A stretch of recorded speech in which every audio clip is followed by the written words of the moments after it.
Jadi memang kalau dari aspek cerita, memang banyak sekali peristiwa Sirah Nabawiyah itu diadopsi oleh orang-orang Yahudi atau orang-orang sekarang. Jadi mulai dari pendirian DUHAM, Deklarasi Umum Hak Asasi Manusia, itu ternyata mereka juga membaca perjanjian Piagam Madinah. Makanya ada sebagian riwayat atau cerita kisah menyatakan bahwa Presiden Amerika yang menggagas adanya DUHAM itu adalah mereka Muslim. Okay? Bukan penggagas DUHAM, tetapi yang menggagas tentang undang-undang Amerika pertama kali yang anti ras nih, okay? Jadi bukan konvensi, ya. Jadi undang-undang Amerika pertama kali. Jadi itu. Kemudian adanya revolusi industri di Prancis itu juga ternyata mereka terinspirasi dengan adanya manuskrip atau dokumen daripada orang-orang Islam. Mereka banyak sekali membaca ayat Al-Quran, tapi mereka tidak mau gentle mengatakan bahwa ini sumbernya dari Al-Quran. Karena pada abad pertengahan, banyak gereja-gereja itu memutus orang-orangnya untuk belajar ke universitas Islam, termasuk yang berada di Spanyol, Cordoba, Sevilla, Jadi banyak orang-orang non-Islam yang belajar di sana. Jadi ada proses konversi, transfer knowledge, jadi transfer pengetahuan atau ilmu kepada kelompok mereka. Dan repotnya lagi, umat Islam itu penyakitnya cuma satu, gegeran.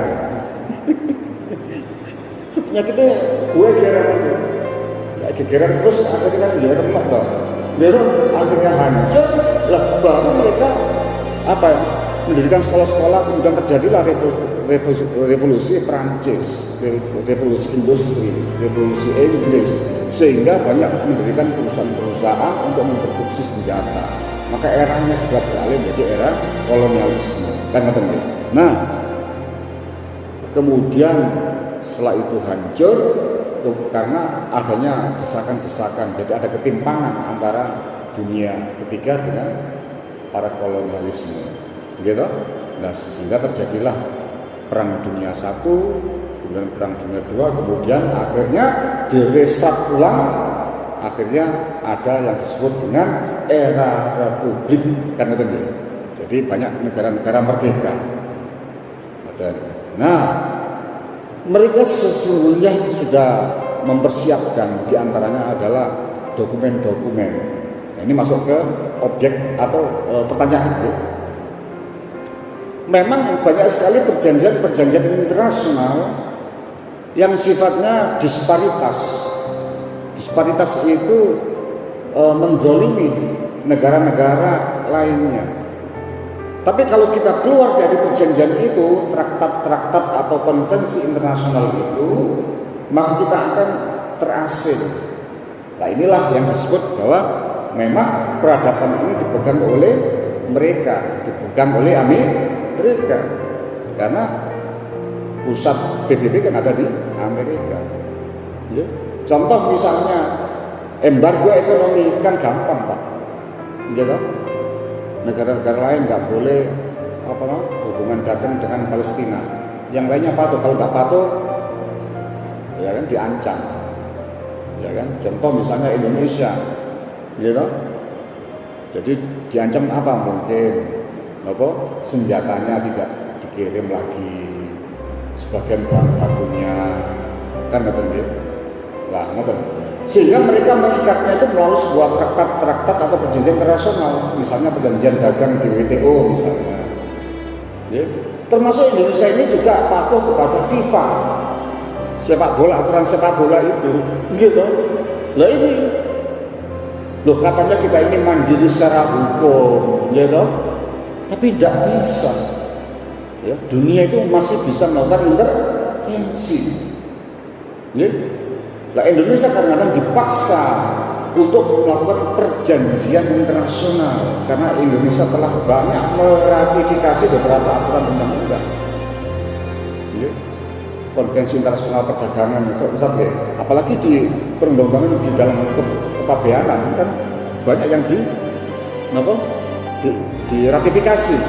Diratifikasi itu kan perjanjian luar atau aturan luar negeri, okay, kemudian dijadikan undang-undang oleh pemerintah Indonesia. Nah itu namanya diratifikasi. Okay, termasuk kalau di dalam DUHAM ini ada ICCPR, International Civil, okay, jadi hak sipil politik. Akhirnya ada banyak partai-partai politik menjamin kebebasan untuk berpendapat. Saking bebasnya kadang anak uangnya nggak uang tua itu ya dia itu kebebasan. Anak harus ditumbuhkan, nggak boleh ditekan supaya mereka punya kebebasan. Akhirnya Indonesia seperti itu. Gitu. Makanya kalau dalam kasus-kasus pidana banyak anak yang melaporkan orang tua. Karena adanya ratifikasi beberapa konvensi aturan luar negeri tadi, Pak. Gitu, menjamin kebebasan anak untuk berpendapat. Gitu, anak wani wong tua. Gitu. Anak wani ngelaporno wong tuane sing gak bagi warisane. Sistem hukum dibuat misalnya anaknya itu 5. Gitu, yang satu dikasih hibah sekian, yang satu tidak terima. Maka anak ini dalam sistem hukum harus menggugat orang tua. Nah ini kan ngajari nggak bener gitu. Tapi mau tidak mau hukum itu seperti itu. Nah ya, ini Pak ini. Ya. Jadi halus mainnya. Napa ini kaitannya dengan walang tantu angkal Yahudi wa Nasoro? Bisa saja. Tapi khitabnya tidak untuk secara keseluruhan karena orang Yahudi dan Nasrani yang baik, yang agamanya Islam juga ada. Ya? Jadi itu hitoknya yang mereka memerangi lah. Jadi tentang ya. Jadi kita tunduk kepada aturan internasional. Termasuk sekarang langsung duwe nekel itu adalah Indonesia. Gitu. Sing duwe sawit itu Indonesia. Kita tahu Indonesia pernah diboikot sawit ya.